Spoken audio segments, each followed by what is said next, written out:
inilah dia yang jadi kepada Adam dan Hawa. Ya, jangan kamu makan, nanti kamu akan mati. Ular itu berkata, sekali-kali kamu tidak akan mati. Sekarang ini pun begitu. Dosa semua orang pun buat gitu kok. Sedikit-sedikit ambil itu nggak akan tahu itu bosmu itu. Ya, atau yang najis, semua orang pun begitu. Sekarang zamannya begitu, orang bisa hidup ya tanpa ikatan pernikahan.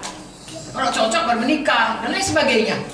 Narkoba itu semua orang pun makan. Siapa yang nggak makan? Saya pernah dengar orang berkata begitu.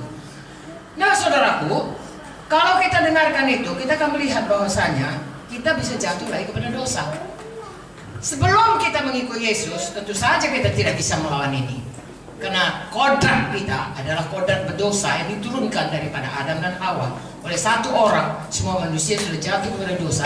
Dan semua manusia, saudaraku, ya sudah taat kepada penguasa jahat di udara. Efesus 1, Efesus 2 ayat 1 sampai 3. Ya, itulah keadaan kita. Sama seperti misalnya kalau saya, saudaraku, ya bapak saya kan orang Indonesia. Maka saya lahir pun kayak orang Indonesia, iya kan? Enggak tiba-tiba mata saya biru, apa saya enggak. Karena apa? DNA-nya orang Indonesia. DNA saya orang berdosa, saudaraku. Ya, makanya kita semua, Roma 5 berkata, karena Adam semua kita sudah jatuh kepada dosa. Memang sukanya kita berdosa. Manusia ini sudah jatuh kepada kodrat berdosa. Itu sebabnya Tuhan rencananya yang semula yang menciptakan manusia segambar dengan dia, mulia, itu sudah rusak oleh karena dosa, tapi Tuhan tidak pernah mundur dari rencananya. Puji Tuhanlah. Dengan demikian kita tetap punya pengharapan kita bisa dipulihkan. Amen.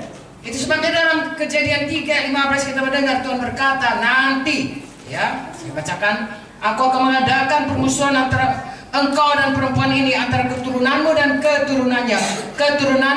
Keturunannya akan meremukkan kepalamu dan engkau akan meremukkan tumitnya. Dan kata lain, Yesus akan lahir untuk menebus kita. Dia akan mati, saudaraku, tapi setan dipatahkan kuasanya. Amin. Haleluya. Siapa yang percaya kepadanya, bisa Yohanes 3:16 berkata, tidak lagi dihukum karena upah dosa itu adalah maut. Roma 3:23 berkata, semua manusia sudah berdosa. Roma 6:23 berkata, upah dosa maut, tapi kasih karunia Tuhan keselamatan dalam Kristus Yesus. Jadi seberapa kita yang mau, saudaraku, menerima Yesus manusia ini, maka dia pindah daripada gelap kepada terang. Dari hamba dosa jadi hamba kebenaran. Dari kerajaan gelap kepada kerajaan sorga. Dari anak setan menjadi anak Bapa di sorga. Bagian kita percaya, bagian Tuhan menyediakan darahnya. Kasih karunia, bukan karena perbuatan baik, Efesus 2:8-9 berkata, tetapi karena kasih karunia Tuhan. Tapi itu datang kalau kita percaya. Pada saat kita percaya, maka kita menjadi anak-anak Tuhan. Kita meninggalkan hidup yang lama. Itu makanya begitu selamat harus dibaptis.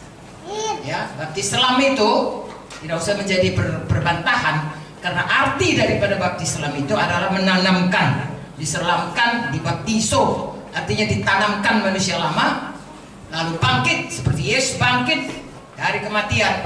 Kita juga bangkit kepada hidup baru dalam Yesus. Amen. Manusia lama ditanamkan, itu proklamasi kita, kayak proklamasi kemerdekaan. Pada waktu kita katakan proklamasi kemerdekaan, Soekarno-Hatta, ya, dengan ini kami bangsa Indonesia menyatakan, ya, memproklamirkan kemerdekaan kami. Tidak ada bangsa lagi yang kita izinkan untuk menjajah kita. Kita mengatakan kita bangsa merdeka. Tapi kalau saudara lihat sejarahnya, saya lahir tahun 43, saudaraku, zaman Jepang, tahun 45 merdeka. 46-47 ada aksi polisioner, yaitu orang-orang sekutu Belanda dengan Inggris dan ya itulah sekutunya. Serta 10 November itu mereka menyerang lagi Indonesia, mau mengambil kembali. Kita pun begitunya. Sesudah pun kita terima Yesus, akan ada ya aksi-aksi daripada musuh untuk menarik kita kembali. Kalau bisa membunuh, mencuri, membunuh, membinasakan, ditariknya kita keluar daripada keselamatan. Kalau bisa. Kalau tidak bisa, diganggunya kita sehingga selama hidup kita tidak pernah sampai kepada maksud Tuhan. Kita mundar-mandir, jatuh bangun, jatuh bangun, jatuh bangun, Sehingga seumur hidup kita tidak pernah menyelesaikan panggilan Tuhan dalam hidup kita. Nah saudaraku, karena kerjanya mencuri, membunuh, membinasakan, dan dia bapa penipu. Untuk itulah kita harus tetap teguh mengikut Tuhan sampai kepada panggilan Tuhan selama kita berada di dunia ini. Nah, ada kurun waktu kita di dunia ini. Sejak mulai kita selamat, sejak mulai kita menjadi hamba kebenaran, sejak mulai Yesus ada dalam hati kita, itulah perjalanan kita dimulai untuk dipulihkan Tuhan seperti dulu waktu dia menciptakan manusia di Taman Eden. Saudaraku, nanti di Yerusalem itu adalah Eden yang berikutnya, saudaraku. Ya, karena dunia ini nggak lagi bisa, udah rusak serusak-rusaknya. Jadi Tuhan ciptakan kepada kita rumah baru, dan itu rumah baru turun, saudaraku, bumi jadi Yerusalem baru. Karena Tuhan akan diam dengan kita. Sebenarnya itulah kehendak Tuhan. Ya, makanya Tuhan tidak berikan, Tuhan tutup itu Eden, tidak boleh lagi manusia ke situ, sebab kalau dimakannya itu hidup kekal, pohon kehidupan yang kekal. Kehidupan kekal dia dalam dosa.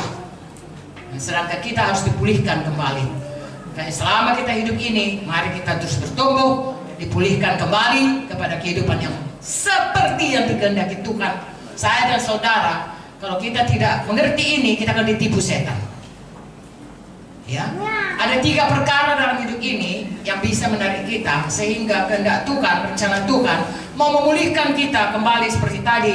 Oh, supaya kita ini hidup segambar dengan Tuhan, supaya kita hidup memenuhi bumi ini dengan keturunan kita, dan juga supaya kita hidup memerintah di bumi ini, bukan diperintah oleh bumi ini, artinya diperintah oleh bumi ini.